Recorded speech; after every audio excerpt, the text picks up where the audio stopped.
आहोत सूर्या जिमचे संस्थापक आणि संचालक डॉक्टर अरुण दातार यांना। श्री अरुण दातार यांनी राष्ट्रीय सूर्यनमस्कार अभियानाच्या माध्यमातून 1.5 लाख मुलांना सूर्यनमस्काराचं मार्गदर्शन केलंय। वयाच्या 65व्या वर्षी 2 वर्षात 65,000 सूर्यनमस्कार घालण्याचा विक्रम त्यांच्या नावावर आहे। क्रीडा भारतीतर्फे सूर्यनमस्काराच्या प्रचार प्रसारासाठी उल्लेखनीय कार्याचा पुरस्कार त्यांना मिळाला आहे। महाराष्ट्र शासनाचा शिवछत्रपती क्रीडा जीवन गौरव पुरस्कार यानेही त्यांना सन्मानित केलेला आहे। अतिशय मोठा असा हा पुरस्कार आहे। त्यांचं व्यक्तिमत्व बघून सूर्यनमस्काराच्या क्षेत्रातील भीष्माचार्य असंच त्यांना खरं तर म्हणावंसं वाटतंय। 83 वर्षांचे असूनही अजूनही ते सूर्यनमस्कार योग साधना हे अखंडपणे करत असतात।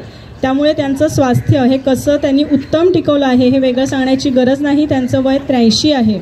अशा या अत्यंत विनम्र सतत कार्यरत असणाऱ्या श्री दातार सर यांना सूर्यदूत पुरस्कारानं सन्मानित करण्याची विनंती मी मनोवर्धन संस्थेचे मनोज पटवर्धन सर यांना करते। डॉक्टर अरुण दातार सर, सूर्यदूत पुरस्कार त्यांना मिळतोय।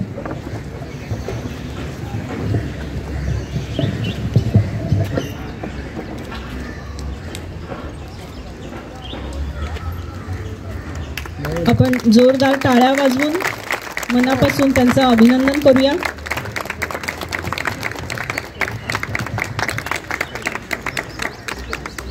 सूर्यनमस्कार घालून सगळे दमले असतील मान्य आहे मला, पण टाळ्या वाजवायला हरकत नाही। जोरात टाळ्या वाजवूया आपण।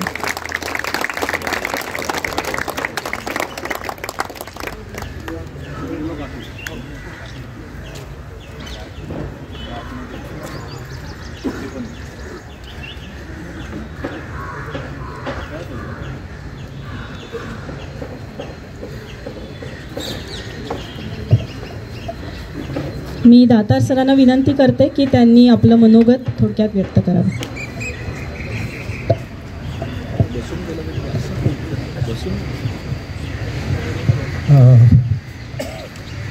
व्यासपीठावरील सर्व मान्यवर आणि समोर बसलेले सगळे सूर्याचे उपासक,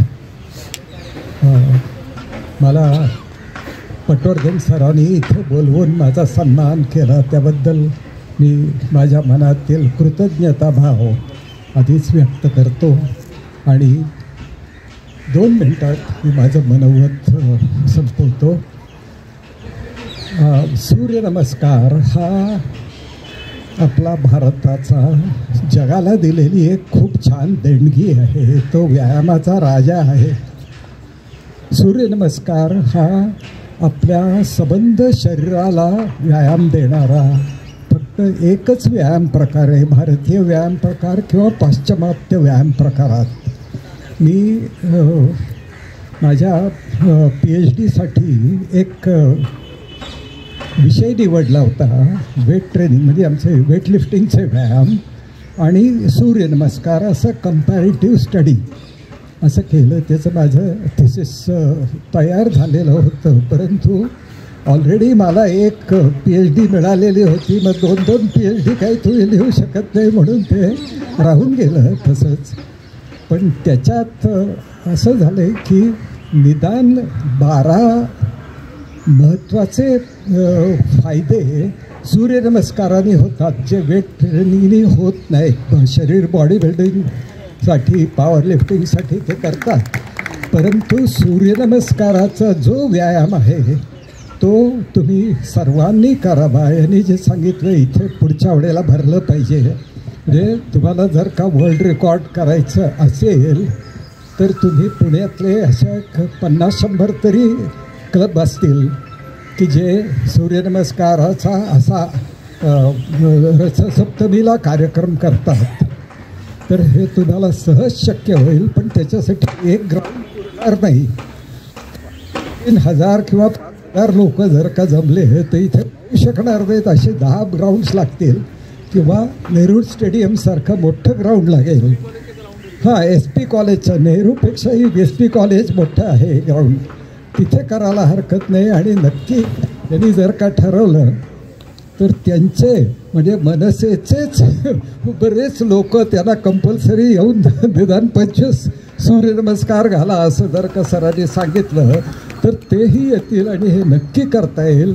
असं करण्यासाठी मी तुम्हाला सर्वांना खूप खूप शुभेच्छा देतो आणि त्या कार्यक्रमाला मी नक्की येईल. तुम्हाला आत्ता आश्वासन देतो. मला इथे बोलवलं, पुरस्कार दिलात. धन्यवाद.